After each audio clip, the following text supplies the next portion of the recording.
Hello, we are back with another Love and Deepspace video. Today we are gonna make an assessment on whether this game is free to play friendly or not.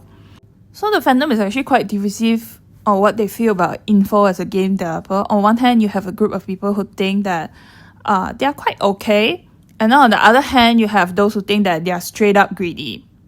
So if you look at this statement, this person is saying that they are a F2P in HSR, and as long as they work hard enough, like clear all the endgame content, they can still get the characters that they want.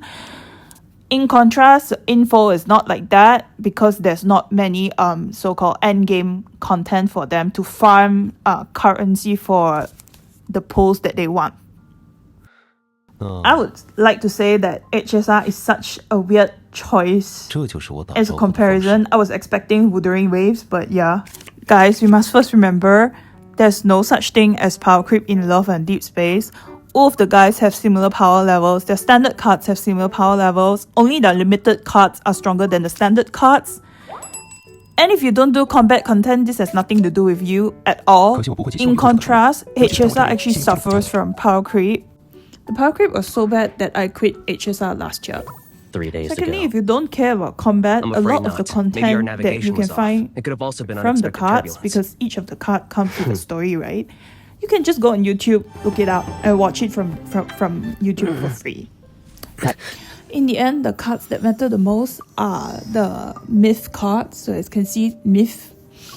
So these matter a lot for combat and lore. Even if you don't care for the combat, in my opinion, these are very well written, so it's worth getting the solar cards. Meanwhile, these other cards, I feel like they are a bit of accessories. You can have them if you like them. You can opt not to have them if you don't like them. Anyway, they are free on YouTube. We just go there and watch the story. So let's go through the endgame content in Love and Deepspace. So this is the equivalent of Genshin's Spiral Abyss. If your account is not mature enough, I think the goal to get 30 stars would be very realistic. Even as a Veil and an endgame player, I don't consistently get 36 stars because it can get quite difficult.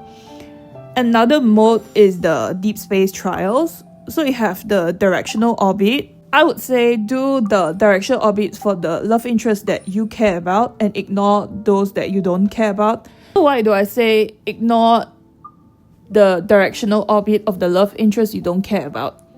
Because it is a bait, my friends. It is a bait. You think about it, how many resources does it take to level up the cards that you want? If you start spreading yourself too thin, right, you're gonna end up being broke all the time. Like Lincoln currency broke, essential material broke, and not to mention how many materials you need to level up your protocols all the way to 15. That's why this is a trap, my friends. A trap. This content, once you clear it, it's gone. It's never gonna reset again. So regardless of whether you do it earlier or later, it's not gonna make a difference. This type of really hard content, it's best you wait until your account is really mature. You have the cards you want, the teams you want, you focus on your love interest that you want, and then it should be fine to clear. Anyway, it's not going to go away. The content that I favor more would be this Abyssal Chaos, because it actually resets once every fortnight. So it means that you have a consistent flow of currency. Also, the rewards that they give, it's actually not that bad, considering that first you have so many levels, and then you get to try different love interests and see which one you like best. Again, it's a bit baity, but don't fall into this trap lah, obviously.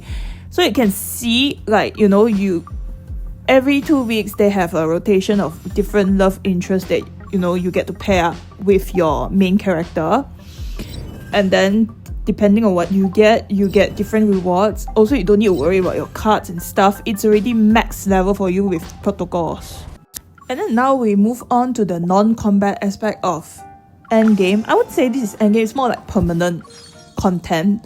So it's the claw machine and then these kitty cards. You think that, okay, like they don't give much stuff. But I think like when you play these games, you get the chocolates. And then with the chocolates, you can redeem it in the shop. You can redeem actually one permanent standard banner wish. So like I've already used up mine because I always claim it every single week. So actually quite generous compared to the likes of Genshin or HSR guys. That's why it puzzles me a lot when somebody say like, oh, HSR is more generous. Yeah, it may seem that they are giving you a lot of currency, but at the same time, you also have to keep pulling. And not to mention, your units keep getting power crap. Like, I played the game for quite some time. I was also a whale there. I also got rid of my account and gave it to someone for free. I have absolutely no regrets quitting that game because I feel like I was dumping my money into salt water. 掟資入鹹水, so basically doing something pointless, in other words. Also, when people say that INFOLD is greedy, I actually get a bit confused. Because when I go and look at their accounts, right, they literally have every other love interest cards. Guys, this is a romance game. What do you think the main ethos is? The main ethos is for you to be loyal to one guy, man. It's not a reverse harem. Even for a whale, right, if let's say I focus more than 3 guys at one time, I will be Lincoln currency broke, essential material broke, protocols broke. Like, how do you even keep up, you know? Unless you keep buying stamina. Even that is gated in the game, okay? Just don't do that. Focus on 1 to 2 love interests. Let's not get greedy here. And then don't get baited by the quintuple banners and stuff like that. I think like, if you like a card, but you don't have the currency to get it, just go on YouTube to watch it. Unless you really need the card for combat, I think let's be strategic about selecting cards. Obviously, you get the solar cards, and then you get the colors that are relevant to that love interest, because it's quite telling. In different cards, like with different love interests, you have different colors that are more relevant to them than others.